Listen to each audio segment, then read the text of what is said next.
54% of high-earning professionals who experience a separation in their early 30s will quietly slip into clinical depression within 6 months, hiding a total psychological collapse behind a 7-figure smile. Listen to the acoustics of a luxury high-rise apartment when the rugs have been rolled up and half the furniture is gone. The cardboard boxes are stacked in the hallway with terrifying, methodical precision. In one box, a collection of bespoke tailored suits and silk ties. In the next, a disassembled organic oak crib, a white noise machine, and a stack of unread bedtime stories. This is what the death of a blueprint sounds like. You did everything exactly the way you were supposed to. You worked the 80-hour weeks. You out-strategized your peers, secured the corner office, and bought into the zip code that guaranteed the safest environment and the best preschool. You architected a family life that was mathematically bulletproof. Until it wasn't. Now, you are standing in the silent wreckage of a future you assumed was entirely safe.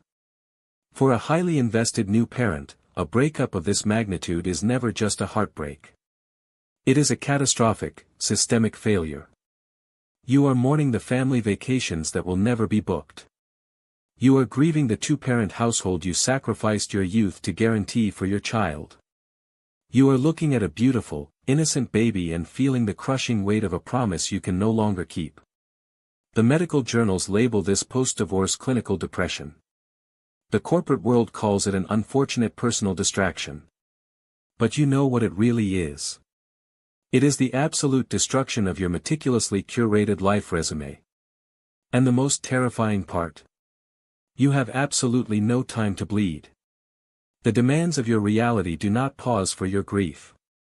Tomorrow morning at 9 o'clock, you have to stand at the head of a mahogany table and run a quarterly strategy meeting without your voice shaking. You have to project absolute dominance, maintaining a facade of invincibility to investors who smell weakness like blood in the water. But tonight, right now, you have to warm a bottle. You have to rock a crying infant back to sleep and sing a lullaby with a soft, steady smile that convinces your child the world is perfectly fine. You are trapped in the ultimate cognitive dissonance. You are simultaneously the most powerful person in the boardroom and the most shattered person in your own kitchen. Every single survival mechanism that made you an elite professional, the ability to outwork, outthink, and outmaneuver your problems, is utterly useless against the crushing emotional gravity of a broken home.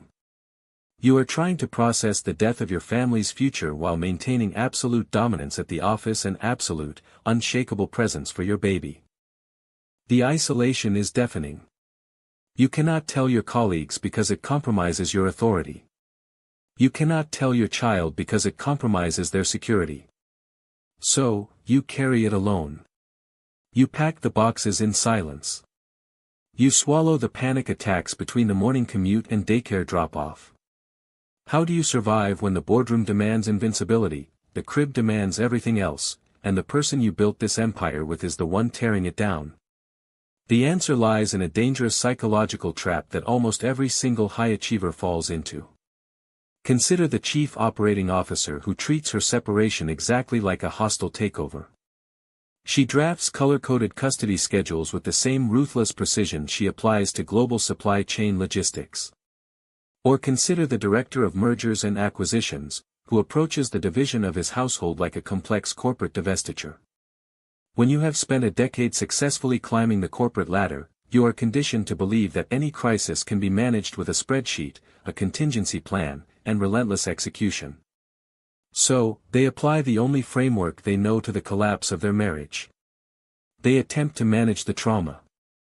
The cognitive dissonance of this double life is staggering. At 8 in the morning, they are at the daycare drop-off, adjusting a tiny backpack, beaming with the exaggerated enthusiasm required to convince a toddler that their universe is entirely stable. At 9 in the morning, they are staring down a team of opposing counsel in a glass-walled conference room, negotiating contracts with absolute ice in their veins. They become masters of scheduled devastation. A high-achieving professional does not have the luxury of falling apart during business hours. Instead, the grief is heavily, meticulously compartmentalized. The mourning happens in the underground parking garage at 7 in the evening.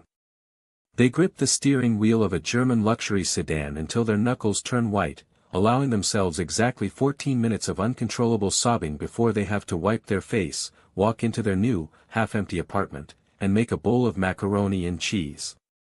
It happens in the first-class lounge of an airport, drafting a multi-million-dollar proposal on a laptop while silently weeping behind a pair of designer sunglasses. They are shaking hands on massive acquisitions with a firm, practiced grip, all while a hollow, echoing void consumes their chest. They return to a silent hotel room, pull a toddler's forgotten stuffed animal from their briefcase, and the invincibility finally shatters. But only for the night. By sunrise, the armor goes back on. They are trying to buy their way out of the emotional deficit. If they can just close this next round of funding, if they can just secure that promotion, they can afford the best nannies, the best therapists, the most elaborate weekend distractions. They believe that if they maintain absolute operational perfection, their child will never notice that the foundation of their world has cracked in half. They view their pain as a logistical error that can be corrected through sheer force of will. But the human psyche is not a balance sheet. You cannot offset an emotional liability with a financial asset. You cannot optimize a broken heart. The pressure of maintaining this flawless facade is immense. Every single day requires burning through emotional reserves they simply do not have. They are functioning on cold brew, cortisol, and the terrified adrenaline of a parent trying to single-handedly hold up the sky so it doesn't crush their child. But treating your family trauma like a bad quarterly earnings report has a terrifying expiration date. You can only compartmentalize the collapse of your identity for so long before the walls between your professional dominance and your personal ruin begin to buckle. And for one of them, the dam is about to break at the worst possible moment, revealing the fatal flaw in treating your life like a resume. You have spent your entire life operating under a very specific contract with the universe: input relentless effort, output guaranteed success. You studied late, you got the elite degree. You networked ruthlessly, you secured the promotion. You read all the data-driven parenting books, you bought the sprawling suburban house in the perfect school district, and you scheduled the immaculate holiday photos. You built your life as a series of compounding achievements, curating a perfect, unbroken resume. And then, the most critical project of your entire life fails. For the high-achieving new parent, a separation is not just the loss of a romantic partner. It is a terrifying, unprecedented crisis of identity. You have never failed at anything this monumental before. The deep, burning shame is not just that your relationship ended, the shame is that you, the master strategist, the fixer, the architect of this perfect life, could not solve the problem. This is the specific, agonizing grief of the shattered blueprint. You are not just crying over the person packing their bags. You are mourning a ghost. You are grieving the phantom family vacations you had already scheduled in your head. You are mourning the chaotic, joyful Sunday mornings with two parents making pancakes that your child will now never experience. You look at the empty seat at the kitchen island, and your strategic mind instantly projects it 20 years into the future, calculating the awkward logistics of a high school graduation, or the painful division of holidays for the rest of your life. You look at your beautiful, innocent child, and instead of just seeing them in the present moment, you see a broken promise. You feel an overwhelming, suffocating guilt that despite your impressive salary, your executive title, and your endless resources, you failed to provide them with the one thing you promised they would always have: a seamlessly intact home. So, the psychological dam finally breaks. It doesn't happen in the privacy of your therapist's office. It happens right in the middle of a mundane Tuesday. Maybe it hits during a crucial Q3 review, when a minor logistical error triggers a sudden, breath-stealing panic attack. Maybe it happens when a well-meaning board member casually asks how the family is doing, and the physical effort it takes to force a smile and say, "We're great," makes the room spin. The realization hits you with the force of a physical blow: your entire sense of worth was tied up in being the flawless professional leading the flawless family. Without that picture, without those specific bullet points on your life's resume, you are entirely hollow. When the resume of your life catches fire, the immediate instinct of an overachiever is to grab the fire extinguisher of hyperproductivity. You overcompensate. You buy too many toys to ease the guilt.